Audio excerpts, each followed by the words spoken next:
Welcome back to the Roundup, the show where we bring you all the really interesting stories we couldn't fit anywhere else. And there's a lot today. We've got crypto claiming another victim. We've got, well, one of our colleagues here on YouTube being ridiculously assaulted by Nintendo. Pretty crazy story. And quite a few other things. All right, you can get some help with today's sponsor, nordvpn.com/Bellular News, and it's available at my link with 4 months for free and a 30-day money-back guarantee.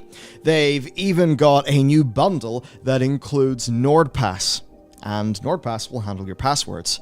Now, not only is that extremely convenient, but it also helps protect you against things like, say, credential stuffing attacks, which you don't want. Of course, a VPN offers loads of protection as well, as an example, encrypting your traffic, and that hinders things like man-in-the-middle-of attacks, keeping you safe. Of course, you can also browse the internet as if you're anywhere on Earth, allowing you to bypass regionally locked content, and even sometimes save some money via regional pricing differences. If you're on a holiday and you need a rental car, you can VPN back to your home country, book it, and there's a good chance that doing that will bypass you being basically price gouged. That's all in the app and browser extension that are super easy to use, and you'll get a bonus 4 free months with my offer at nordvpn.com/Bellular News, and of course, 30-day money-back guarantee. So, thanks to Nord for keeping the show going. Let's go. Let's kick it off with crypto. Number one, didn't make it in this video, but Sam Bankman-Fried has been taken in by the feds, so that'll be spicy. If it does transpire that it was all a bit of a big scam, then yeah, oof. As for this, though, we've been tracking the Oasis blockchain here for quite a while, and unfortunately, it has ensnared another gaming creator by the name of Yu Suzuki, who you will know from Shenmue and Virtua Fighter. He signed on with OASX, which is the company's first full NFT project. I mean, damn, they were really quick to the punch with this one, eh? NFTs are popping these days. This means that he will be in charge of theming and art direction for a series of NFTs. This first series involves the distribution of 10,000 original characters in a free-to-own format that will serve as a base for future metaverse avatars. This, unfortunately, will be the first of many because Oasis seem very keen to lock down other creatives in the gaming space in order to roll out more and more of these things, and I think they're going for growth initially. Obviously, the monetization will follow. Because in subsequent series, they intend to introduce a wider range of NFTs with supplementary use cases, including new characters, fashion items, and in-game gadgets. Now, you might be thinking, oh, it's just Yu Suzuki. All right, has he just went full, what was he called? Kenji Mighty Number 9, right? Where it just feels like, okay, you went full grifter mode. Well, here are some of the other people that Oasis has partnered up with. Square Enix, Bandai Namco, Ubisoft. All right, now, let's talk about Zoomers with, you know what? I'm not going to say the word. Don't want to get killed by the bot. So the United States Army was planning on paying streamers so that they can attract Gen Z, racial minorities, and women to join in the army. This was alongside the targeting of various other services like the WWE and Ziff Davis Media, who of course own IGN. But the biggest angle for us is that they planned on doing this for streaming, because of course that's where a bunch of the kids are. Obviously, you're going to watch, say, Dr. Disrespect, and think like, oh yeah, the doc, the army, let's go. Now, one of the places they wanted to make themselves, very obviously be present was the Call of Duty League, where they wanted to sponsor tournaments and they wanted to sponsor individual streamers, right? So this is sourced from Motherboard, and here it is, enlisted Compo 1 Call of Duty League. Program details. Continue to build out success with Premier Call of Duty Esports League. Highlight top plays every match with Army's tactical play broadcast feature with I love the idea, right, of somebody making a really good play. You know, somebody doing the greatest no-scope that's ever been accomplished, or running in there with, the silenced SMG and just hosing a bunch of dudes, and for that to be here in the US Army top 5 plays.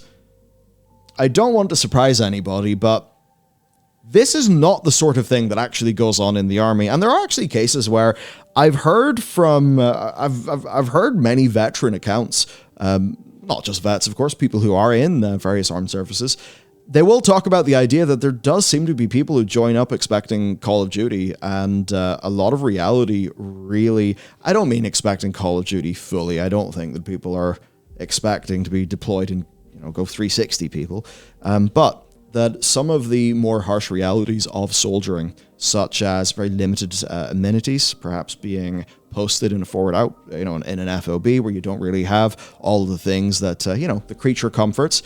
Of course, if you're at Camp Bastion, there might be a Pizza Hut, but there's not going to be a Pizza Hut in the FOB. And the sheer boredom, in many cases, of soldiering. The sheer boredom of it. Very interesting interview that a YouTuber I really, really like called Indie Beige did with, it was a British soldier who moved over to Ukraine to just sort of, volunteer his services. And just some of what he was saying, it would make me look at this and think, I don't really know if this is the way that you want to do that. Now, of course, this is the U.S. Army, over here, UK. Generally, I'd say whenever they try to sort of go with the gaming thing, it's far more that they will have very well shot, very, very cool advertisements that do feel pretty hardcore and are totally just being like, look at Captain Price emerging from a pool of water being cool. Not literally Captain Price, but they're trying to channel that. I think more so than, oh, look, this person from FaZe Clan did a cool 360. Quite bizarre, and as you can see, audience alignment is Gen Z prospects. And there you just have flight dates, CDL season, $750,000 US spent. Now then 2021 happened in the form of, all of Activision's issues. This was to the point where the US Army actually felt that the brand of Activision Blizzard and Call of Duty was so toxic that they called off their sponsorship. At this time, we intend to pause all activities immediately due to the serious allegations at their workplace, and recommend that the Marketing Engagement Brigade not send their esports team to the tournament. Quite something. And this came around 2 weeks before a planned Army sponsorship for an upcoming tournament. I bring this to your attention because of brand reputation issue, says the email. Quite interesting. And sticking to the Activision Blizzard clowning, we do have Hearthstone launching a new variant of card. Obviously, just another way to try to get some money out of the whales. It's a new thing. It's an art variant card, right? They're themed for the expansion that they're released in. And at the time, we were kind of worried this would maybe be a very grindy experience. It would push people towards paying for things that were uncraftable or buying the better drop rate premium card packs. So, imagine you've got your normal Pokemon card pack, and then you've got your legendary Pokemon card pack that has higher chances. Now, then it came out, and this is what happened. You may notice that all of these are variant cards, and this is why it's a little bit of a clown on Blizzard, because, yeah, there was a bug for some players, and they just got all variant cards. So up goes their account value for Hearthstone, which obviously is something that literally does not matter whatsoever in any potential way. Now, Blizzard, in response to this, actually made it so that they just disabled the new packs because the new packs were bugged. So, a funny situation, they try to money grab and bugs immediately bite their ass. Next thing then, we do have a fun public service announcement by Bohemia Interactive. Of course, this happens all the time, right, where footage from Arma games gets on the mainstream media news. Now, obviously, this is a case of people who work in these news organizations who are not really aware of video games fully. What happens is people will take some footage from Arma, or they could do this for any game, I suppose, like Insurgency or something, but it's easier for Arma because you can take some footage, you can apply a few effects. Like, you could do this stuff in Premiere Pro or After Effects in like 10 minutes to make just a fake war footage, crazy thing. And, and away you go. So they actually posted a guide, a developer statement on how we can all work out if this footage is actually just Arma. And it's quite funny that they basically realized that the gullibility of these journalists was really to the point where it was actually risking creating some brand damage for them. Now, I say gullibility of the journalists because, frankly, this stuff really should be verified very rigorously. But I will put a pin in this and say that in a certain number of years, say with the new Arma games, or as time goes on when people are maybe able to use AI, things like that, to generate footage, we will be in a bizarre situation where differentiating between artifice and reality is going to become fairly challenging. I know, pretty crazy, but look at what deepfakes can do right now. And yeah, you can often tell, think about it in 5 years, 10 years. We have a big storm coming, and that storm is coming for the truth. It is going to be weaponized by people who want to harness the emotions of the masses to do whatever they want. This will be used, well, I'd say for good or evil. It's a bad tactic, so it never should be used. Something we should all be aware of. Then, we've got Nintendo, and this one does hit rather close to home, because Did You Know Gaming they're a group that do a lot of really great Nintendo content, like diving deep into stuff. Now, they got a scoop, and I think this is something that you would say is journalistically very relevant. It's a scoop covering a pitch from Retro Studios for a Zelda Tactics game from 2004 that didn't go anywhere. It covered the original pitch document showing some visuals as well as an interview with the document creator, but very crucially, there was no game footage because this game never existed. Nintendo copyright struck it. Insane. And speaking to Kotaku, Did You Know Gaming said that Nintendo are seemingly becoming more concerned about former devs airing what they consider to be dirty laundry of the development process. They've heard from several sources during the video's production that Nintendo are becoming upset with the amount of former employees that were willing to talk about and share material from unreleased games, failed pitches, or cancelled projects. This did not deter us from documenting video game history. We should be able to report on Did You Know Gaming's release and an archive of their video, because Nintendo don't own that, and it's kind of out in the public. I think it absolutely falls under fair use to cover that. It's perhaps just a knee-jerk reaction from Nintendo Legal. Often, though, we really do find that Nintendo Legal, especially if it's coming from the Japanese side, which does seem to just not give a shit about its public image. Yeah, wow. It's as if Nintendo are just trying to be hated. It's very unfortunate. This is absolutely them being a bad actor in the space. I mean, how many channels are out there documenting video game history? Imagine, there's a failed game from Electronic Arts. Maybe there's some egg in their face because it wasn't great. Maybe that channel, gamer is spelled with a V. Maybe they do a documentary on it. Imagine if EA copyright struck that to take it down. It would be an absolute scandal. And it is a scandal because it's Nintendo. It's just that it's an expected scandal because the idea of Nintendo being bastards from a legal sense is normalized within the industry. And I actually think that's something that plays to their own advantage because if it's normalized, it's less newsworthy. And that's why I think we do have a responsibility to ensure that it is newsworthy, that it gets out there, and that consumers know about it because they should know about the actions of the companies that they may or may not be supporting with their purchases. Next, we have a funky story. You may not have heard of this one, so I'm really glad we can bring this story to you. It was picked up by GameIndustry.biz, and it is a smaller story, but it is one of pretty bad behavior. So, The Outbound Ghost is an indie RPG. It's sort of in the Paper Mario style. Features a ghost figuring out its own death.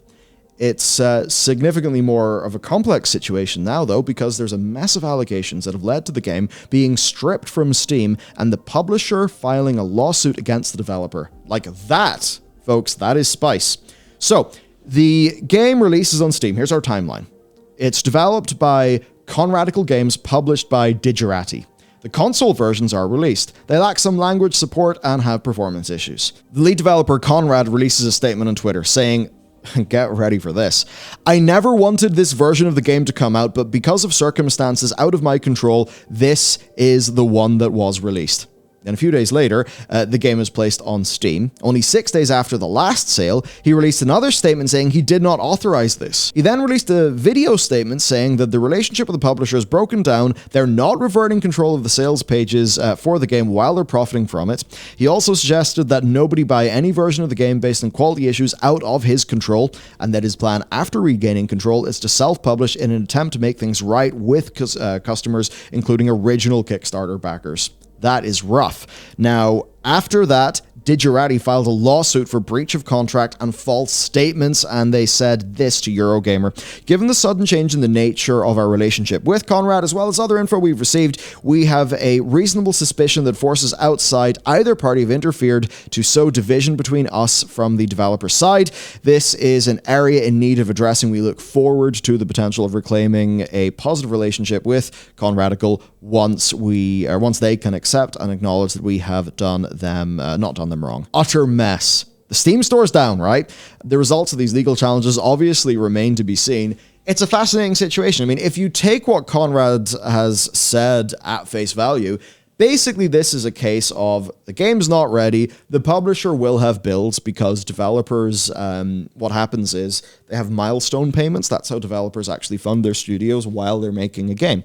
So they will agree with their publisher a set of deliverables for a milestone. They will send a milestone report. They will send a build of the game. The publisher will then play through that build, and if all is good, they will approve that milestone, and that will then result, of course, in the developer earning their money, right? And that's what pays their bills. Now, that does mean that the publisher will have copies of the game. Maybe it's a case where, if you were to try to be charitable, you could say that maybe the Goldmaster build was sent, it still had issues, and from Conrad's perspective, he'd be really trying to fix things up before launch, but they couldn't come to an agreement with the release date, and all hell breaks loose. The publisher plows ahead with its own plan. Conrad's cut out because the publishing of the game is ultimately done by the publisher, and now he's pissed. Or it could be them acting in bad faith. We literally do not know at this stage. Certainly it's a case where an individual is able to jujitsu, use the weight of a larger body against itself, and I think the public will naturally be coming down on the side of the developer in this case. We obviously, though, do not know. It's very interesting that they say that they have received information and they have a suspicion that there are forces outside of either party that have interfered. I mean, what does that mean? What does that mean at all? Are they basically saying that somebody has led Conrad astray? Perhaps to the point where he is straying away from his contractual obligations? I do not know. It would be irresponsible for me to give you a final thing to think about this, other than it's messy, it's complicated, it's very unfortunate, and only time will tell. And then finally we have a beautiful story where, well, good news, because the Dwarf Fortress developers are finally, well, in a good financial position, and that is important because part of the reason why they chose to partner with Kitfox to get this game out on Steam and to fund the new version of the game that has art instead of ASCII art is to help fund healthcare costs for the Tarn brothers. So it is incredible now that I think with the sales that they've achieved here, that their healthcare costs will be covered. And hopefully they can also live pretty damn handsomely after that, because they absolutely deserve it. As many Steam people, as reviewers have said, they've been playing Dwarf Fortress for 25 years, and they've just been waiting for an opportunity to give them money. Now that opportunity has came. 300,000 copies have been moved in under a week, 6 million in sales per a conservative estimate. This is absolutely fantastic, and this is one of the all-time greats in gaming. It is so influential. Here's the Terraria developers talking about the influence that it had on them, the developers of Prison Architect, if you liked a game like, say, RimWorld, Caves of Cud, another absolutely insane game. It's just lovely to see the industry rally around the Tarn brothers and Kitfox in this absolutely fantastic release that has gone down brilliantly with players, and I think one that will open up the accessibility of the Dwarf Fortress experience to more people, and frankly, including people like me. Because, look, I see the big, ASCII art and everything, I'm like, I'm a very visual person. I really do like visuals. I like there to be an opportunity for art design, or, for for the art direction and for, for the more things and the sound direction and all that. So to have this like amazing polished up Dwarf Fortress experience is honestly just an absolute gift to humanity. And I mean, what a pair of blessed chaps for, this experience being made in so much stunning detail and just being free for 25 years. They absolutely deserve this win. So I suppose hats off to them. Go check out Dwarf Fortress. It is a game that, in the way that EVE Online can produce amazing stories, Dwarf Fortress can produce amazing emergent stories. If you'd like to check out another video, you could hit up this on the situation with Darktide. That said, there'll be more videos. Unlike last year, we will have full slate of content throughout the Christmas period to keep you guys busy. So have a great day. See you next time.